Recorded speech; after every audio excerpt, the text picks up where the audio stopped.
দীর্ঘ অপেক্ষার অবসান ঘটিয়ে আমরা ফাইনালি মেঘালয়ের জন্য প্রস্তুত হলাম। অনেক প্ল্যান করে শুধু ভেস্তে যায়। ফাইনালি আমরা মেঘালয় যাচ্ছি, তার জন্যে ভোরে ভোরে 4টের সময় উঠে রান্নাবান্নার জন্যে এইদিকে আটা মেখে রুটি তৈরি হচ্ছে রাতের জন্যে, আর এইদিকে মাংস কষাই হচ্ছে, এইদিকে ভাত রান্না হচ্ছে। আর আমরা এটা খাওয়া দাওয়া করে যাব কিছুটা, আর কিছুটা নিয়ে যাব ব্যাগে করে, ট্রেনেই খাবো। বাইরে খাওয়ার থেকে আমি মনে করি যে ঘরের রান্না করা খাবারই বেটার। চলো চান করে এবার রেডি হয়ে নিই, তারপর আসছি। আমি চান করে রেডি হয়ে নিলাম। রেডি হয়ে একটু ক্যামেরার সামনে পোজ দিচ্ছিলাম কেমন লাগে। আমাদের এই ব্যাগ রেডি, এখানে মেকআপের ব্যাগও রেডি। এই যে আমাদের মেকআপের ব্যাগ, এদিকে ড্রেস করবে। আমার ড্রেস কমপ্লিট পুরো। আমি এবার ড্রেস পরবো আমি এখন, তো ড্রেস পরে দেখা হচ্ছে। তো আমরা বেরিয়ে পড়লাম আমাদের বাড়ি থেকে। ফার্স্টে হাসনাবাদ যাব, হাসনাবাদ থেকে কলকাতায় যাব। কলকাতা স্টেশন থেকে আমাদের ট্রেন আছে, তার জন্যে আমাদের বাড়ি থেকে হাসনাবাদ যেতে দুটো গাড়ি আর একটা খেয়া পার হয়ে তারপরে হাসনাবাদ থেকে ট্রেন করে ডাইরেক্ট কলকাতায় আসবো। আসলাম কলকাতা স্টেশনে। এখান থেকে আমাদের একটা সময় গিয়ে স্পেশাল আমাদের ট্রেন ছাড়বে। তার আগে খাওয়া দাওয়া করে নেবো। বাড়ি থেকে ভাত তরকারি সব নিয়ে এসেছি।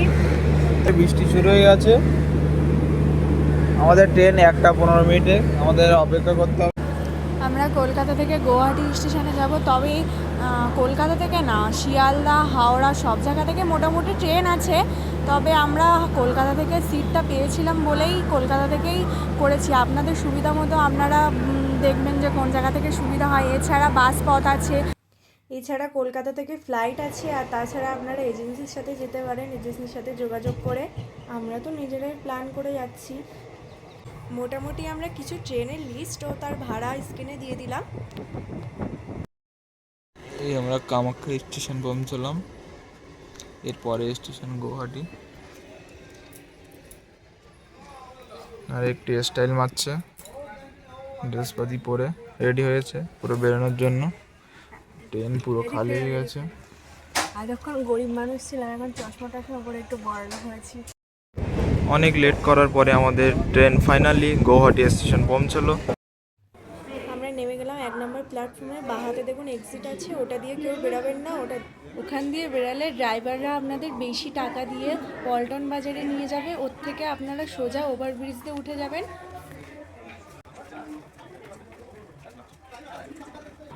তো সোজা হেঁটে চলে যাবে। এবার সামনে একটা সাইনবোর্ডে দেখতে পাবে 6 ও 7 নম্বর যাওয়ার রাস্তা ডান দিকে এবং পল্টন বাজার যাওয়ার রাস্তা বাঁ দিকে। আমরা পল্টন বাজারের দিকে চলে যাবো বাঁ দিকে। তারপর আমরা ওভারব্রিজ থেকে নামবো, নেমে মানুষজন যেদিক থেকে আসছে আমরা সেই দিকে যাব। সেই দিকে সোজা গিয়ে দেখতে পাবো একটা পুলিশ, এখানে ভলেন্টিয়ার বা কিছু একটা আছে, ওর পাশ দিয়ে আমরা চলে যাব পল্টন বাজারে।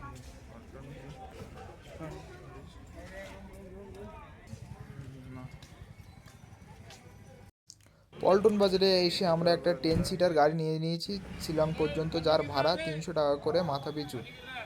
আর যদি তোমরা 4 সিটারের গাড়ি দেখো তার ভাড়া পড়বে মাথা পিছু 500 টাকা করে। অথবা বাসেরও অপশন আছে যেটার ভাড়া এর থেকে অনেক কম পড়বে।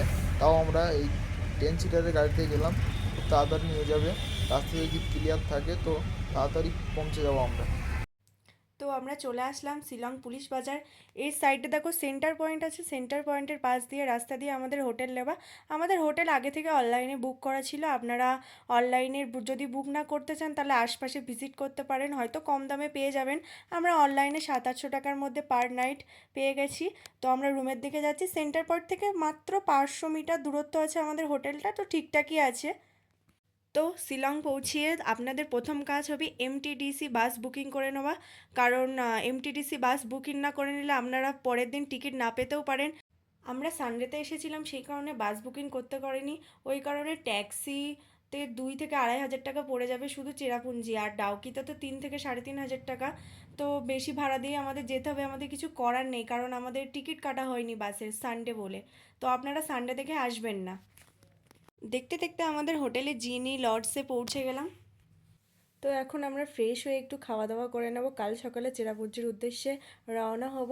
তো নেক্সট ব্লগে তোমাদের সাথে শেয়ার করব চেরাপুঞ্জির ভিডিও।